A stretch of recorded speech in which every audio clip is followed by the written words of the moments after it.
Hello everyone, I'm Silverraptor and welcome back to another Total Victory Challenge. And I want to start this off by apologizing to you viewers, how it's been so long since the last Total Victory Challenge. And this is not really to excuse my tardiness, but more of to explain so you know what exactly happened. And that is that real life, again, picked up. But the thing is, I had some time to prepare. I knew when real life was going to pick up, and I was trying to see if I could get a Total Victory Challenge done ahead of time. And I just thought, Bear vs. Dragon would be a safe bet. I would do that. It's pretty quick. I'd say it could be even quicker than Busan Pocket. And I just thought, I'll do that really quick, and then get that out. And then the next time I had a free moment, I would do the other campaigns. Well, I realized a little late while I was trying to do this is that I forgot exactly how to do this Bear vs. Dragon initially, and that's because this is the campaign I've played the least of. And by the time I realized that I was spending a lot of time trying to recreate how to do the Total Victory Challenge, I had used up quite a bit of time, and I couldn't change to these two because, well, I had already invested so much time into this, and just before I could actually execute it, that real life pickup thing that I had to deal with, well, it showed itself, and I had to take care of that. I have a little bit of a free moment, so I thought, hey, let's get back to this and see if I can complete the Bear vs. Dragon. So, that's what we're going to do. We're going to start this. We're going to basically China and the USSR fight over the fact that China attacks Vietnam, and we'll begin this underway.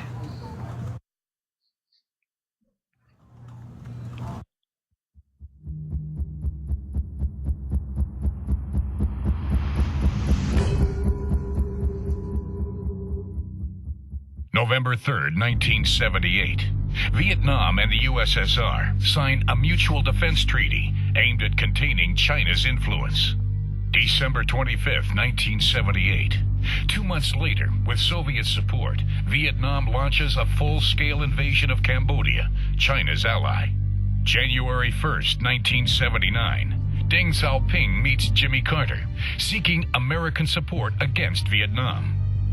February 15th, 1979. China terminates its 30-year-old Treaty of Friendship, Alliance, and Mutual Assistance with the USSR. February 17th, 1979. China invades Vietnam and warns the USSR not to interfere. February 1979.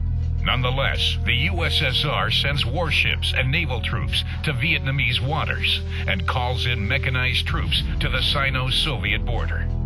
Late February 1979. With its offensive bogged down in Vietnam, China realizes it can't afford to let the USSR get the upper hand and stab it in the back. March 2nd, 1979. Taking advantage of the absence of a main naval squadron and the incomplete buildup of Soviet forces, the PLA launches a surprise attack. Their objective, seizing and destroying the main Soviet supply base at Vladivostok. And it was it. We have this guy. He said the USSR is planning to attack us in a few weeks. We need to capture a few Soviet strategic offensive.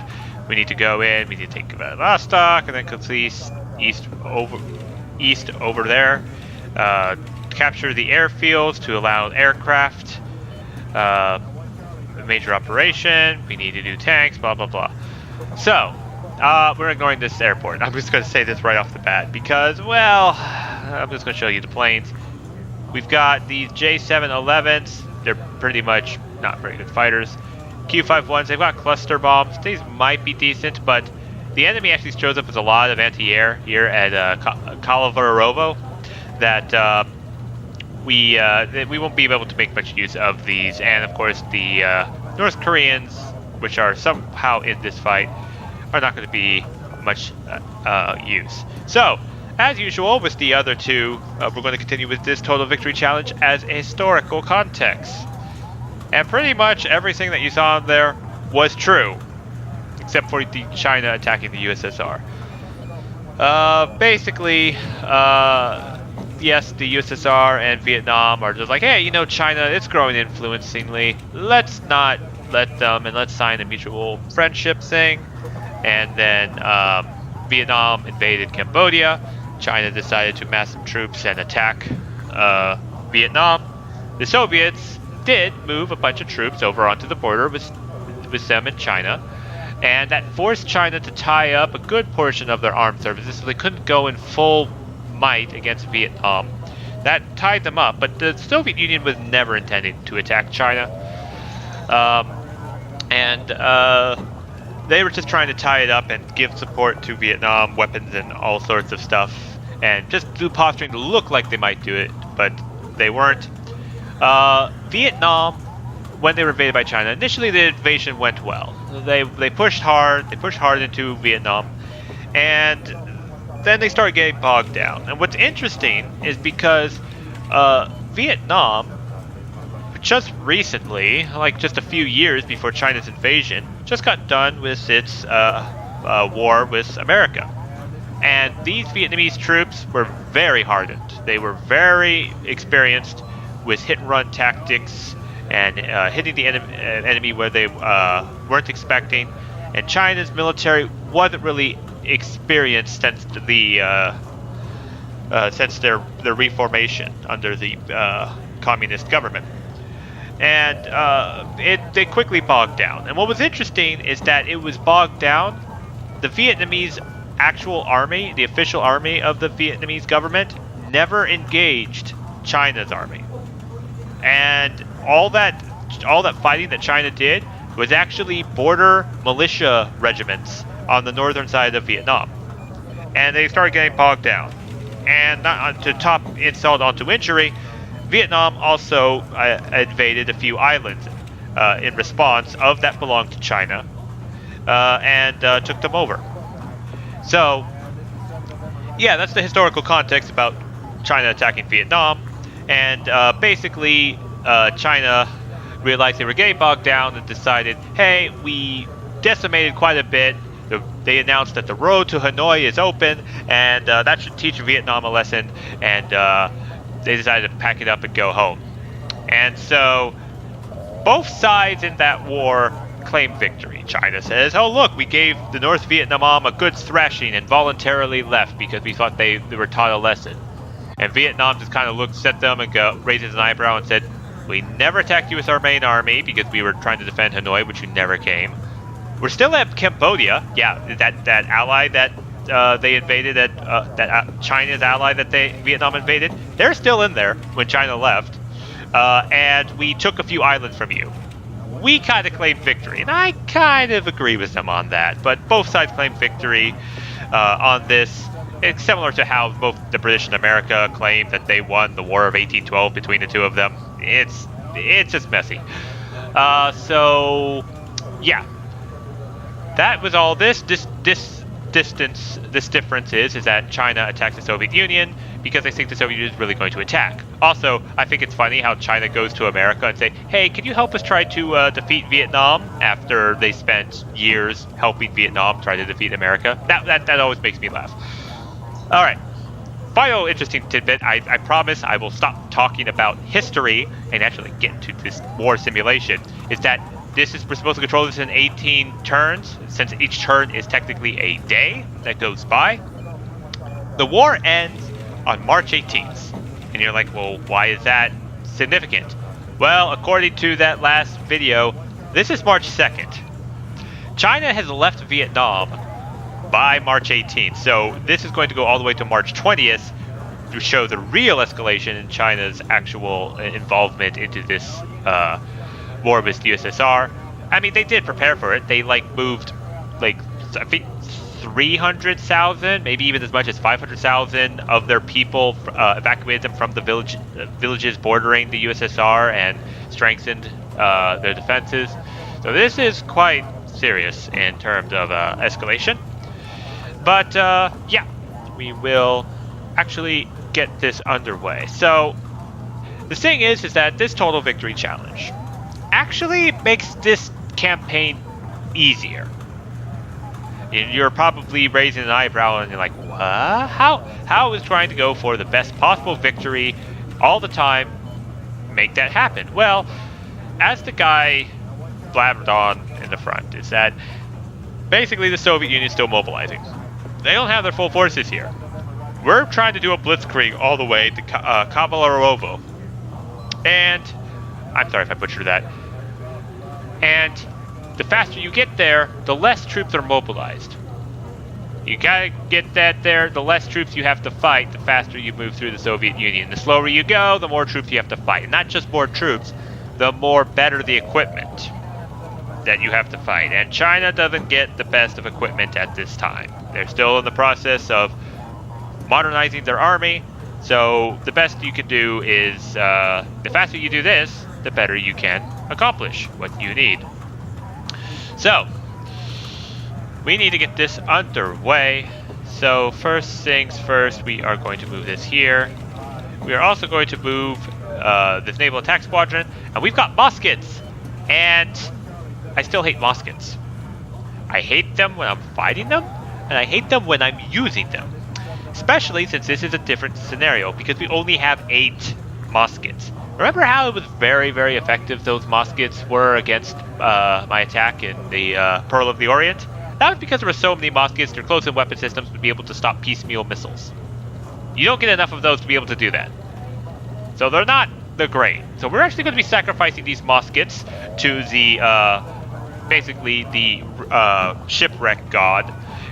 Just to satisfy my complete and utter contempt for these stupid ships. And we're going to send them into Naval Sector Bravo. These guys have 2 Sovereignties. And of course, they've got 7 Anushkas. If we can kill both Sovereignties, this whole flotilla dies because they're out of CVs. That's kind of how it works. Next, we also have the Marine Regiment, which we are going to embark. Yes. Oh yeah, North Korea is going to say, yeah, we're going to send you Marines to help you attack Vladivostok, which I still don't understand because North Korea was also relying on the USSR at this time, but yeah, whatever. Makes good for a good video game. So now we are actually going to get another naval attack squad. We're going to have to shore this up because these have more lunas and muskets. We kind of need that because those Nanushkas and Sovereignties are no joke. We need extra forces to be able to hold them back. And we also need to get another group of Marines, which we are going to embark into there. And that should be... yeah, that should be it. And then finally, we are actually going... now, we could get a attack helicopter battalion, but we're not really going to be able to use them. I mean, they've got rocket pods, lots of rocket pods, and they've got those missiles, but we'll try to get these guys hopefully a little bit later. They also... wait, what's this tank regiment? I want to see. They've got... oh, crappy tanks. And they've got UBIs as well. Okay. So, we are actually going to get the air recon. I'm going to put them here in Bali. And you'll notice that these helicopters only have 1 initiative at the start so that they can only move to here. And you're probably wondering why. Well, in my efforts to do the blitzkrieg, I discovered that if I had 1 more move with this recon squad, or basically 1 more move with these attack helicopters, I could take this before any troops even spawn. In several ways. So they had to do this specifically because they knew people like me would try to break the game and take over this thing at the start. So you will have to fight in Kavalerovo, just barely. They did that deliberately. I think there might have been a patch or something later. But anyways, we're going to actually move all of our Chinese forces here into Kravatsavoka. My Russian is non-existent, as you can probably see. And we are actually going to end our turn because they will attack us soon. Now, they move some planes in. We don't have to worry about them because they're MiG-25 PDs and we have no aircraft. So, don't have to worry. All we have to worry about are these Malyukas. They don't really have anything to threaten tanks. We, however, have a whole bunch of tanks. And we also have these ZBT-86s. And we're going to launch this battle. This is actually going to be pretty easy, we're going to just sweep them under the rug. Now almost not worth my time. So, first thing we are going to do, yeah, he's good. He's good there. We are going to get the tanks. So, DTZ-59s, we're going to put a number of them there. Yeah, the 20, if I start, we're going to get a couple of these recon guys. We're going to get one of these Liorens, and we are going to get these UBIs. 3, 4, and I think for tank, we will... Where the hell am I going? There, anything else that we can bring in? Nope, nope. I think we are good. Yeah, we're good. Alright. So we are going to launch the battle. We are going to unload. We are going to fast move these guys there. And we're going to move these guys. Attack move there.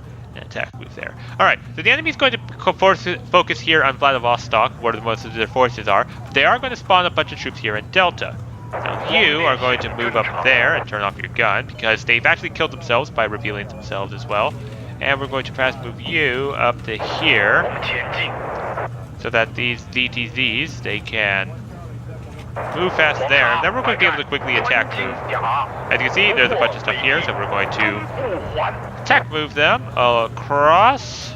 I don't know why there's such a huge traffic jam.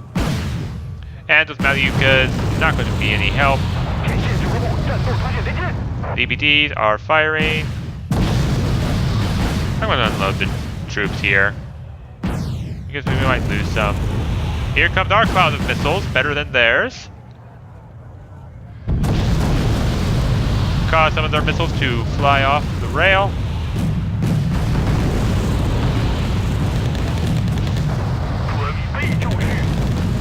And looks like, yep, we got everything underway, so we will do the very, very tedious effort of putting all of our troops back into their infantry. And as you can see, we have just rolled that enemy, and now we will go over there. Is everybody in their trucks yet? Is it trying to figure out how to load in? I think it is. Alright, now we're going to send some cargo trucks here to meet us. Alright, and we will attack move you guys. Now we'll move them here. And, oh look, there's another Malyuka that's there, that's fine.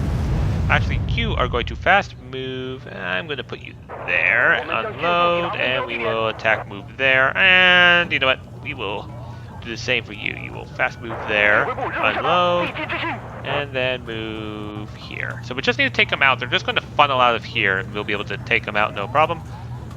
You are going to fast move here, I said. And you... yeah, both of you can just go there. You were supposed to go there, alright? You get to attack move there. Alright. When we get 100 points, we'll bring in more tanks. Oh gosh, Malyukas.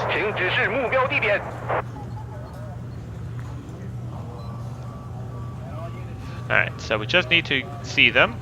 There's a couple more Malyukas there, but once our tanks get into range, we should be able to do. And they're not really stopping. That's kind of the fault of the AI. More ZTZs. Yeah, we can turn these guys' guns back on, so they can pretend that they are important. The ZBDs are almost there. These guys are going to be able to spot anything that shows up. So as you can see, we're just kind of sweeping forward. We took out the majority of the perimeter of the Malyuka. You need to die horribly. Awful deaths.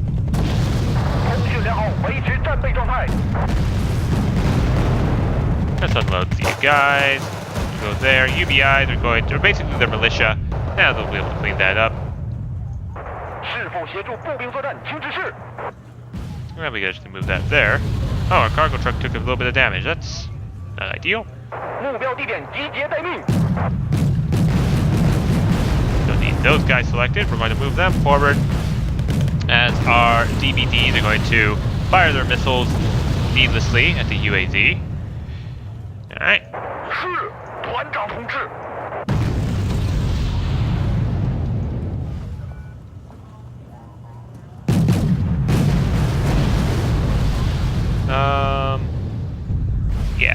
just move you here. We're going to bring in some more cargo trucks for our stuff here. Put that cargo truck there. And then we'll actually move past you guys. So we just kind of just steamroll forward. Just kill everything that we see. DPD, DP, DPDs, you know, all the Ds. They've learned their alphabet, the bottom of the alphabet pretty well. And here's some Motostroki, they're moving forward. And we can actually move these guys across to here. These guys, I'm gonna move back here so that they don't get too close to the Motostroki. Those cannons will do some good work.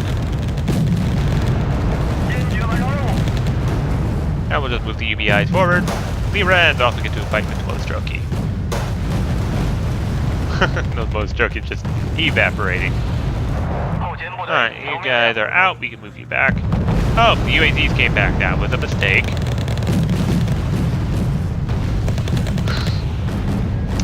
And here comes the rest of the stuff. We do have some ATGMs right here, but that's fine. We'll just go with masses and take out the enemy forces. I think we only lost like one recon unit by accident. But this is just a really quick cleanup. I think if we just kill off those Motostroki, that should be able to finish the game. Yep, there we go. Now we just inflicted massive damage. We destroyed the anti-tank and the border regiment. Oh, that's interesting. Usually, one of them actually retreats, but I actually managed to do both this time.